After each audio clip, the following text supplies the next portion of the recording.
garuu YouTube chaanalii kanaa subscribe gochuun dagatinaa, like gochuun dagatinaa.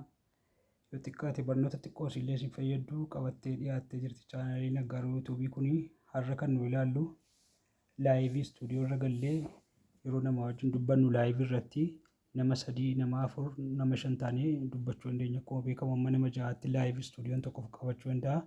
Nama tokko qofa akkamitti guddisnee baasuu dandeenya? Nama 2 wal qixxeetti akkamitti teessuu dandeenya? Teessoo adda addaatu jira. Teessoon nama 3 teessisuu jira, teessoon nama 4 jira, teessoon nama 5 jira, teessoon nama tokko guddisanii nama 3 immoo dhoksanu jira. Teessoon nama tokko guddisanii nama 4 immoo dhoksanu immoo jira jechuudha. Inni eessaa argama yoo jettanii asuma fakkii kanarraatu ilaaluutti salphaa jechuudha. Kun asumarraa deemnee fakkii isaa ilaaluu dandeenya. Maal jennee agarra? Fakkii kana keessaa kunoo gaalarii koo kana keessaatti iskiriin kunoo amma layout isin jettu jirti isin sadaffaa kun jechuudha. Amma asitti jala mureen jira. Amma kun istuudiyoodha. Istuudiyoo kanarra galeeran jira miti amma.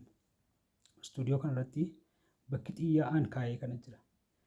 Amma kun gastiidha inni gara olii. Inni lammaffaan poost koomentiidha. Layout bakka jedhu kana yoo tuqne maal nuu fida? Teessoo adda addaa nuu baasee nuu kenna jechuudha iddeen kun. Iddee teessoon kan nama tokkotti guddisanii baatan, kan nama 2 immoo kan nama 3 immoo dhoksanii nama tokkotti guddisan, nama 2 wal qixxeessanii kaa'an as keessaa baafamaa jechuudha. Layout kana keessaa baafama. Iddeen xiyyeetti qabeessa sadaffaa jechuudha. Kun xiyyi kun asirra jirti miti xiyyeetti kana jechuudha. Xiyyeettiin kun mul'atti miti. Asirra jirti. Si kana jechuudha. Si kanarraa arganna jechuudha. Iddee kana keessa waa addanuutu nuu ba'a jechuudha. Fakkeenyaaf baasee ilaala. Kun amma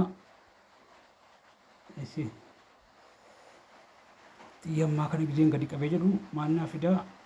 Wombarii kana fida jechuudha. Wombarii kana fida. Wombariin kun wombarii tokko. Wombarii abbaa 2. Kunis abbaa 2ti garuu ol gurguddisa. Kun abbaa 3ti. Kun guutuudha. Kunis akkasii kana jechuudha. Iddeen kun layout keessaa argamaa jechuudha. Layout keessaa kana fayyadamuu dandeenya. Galatooma.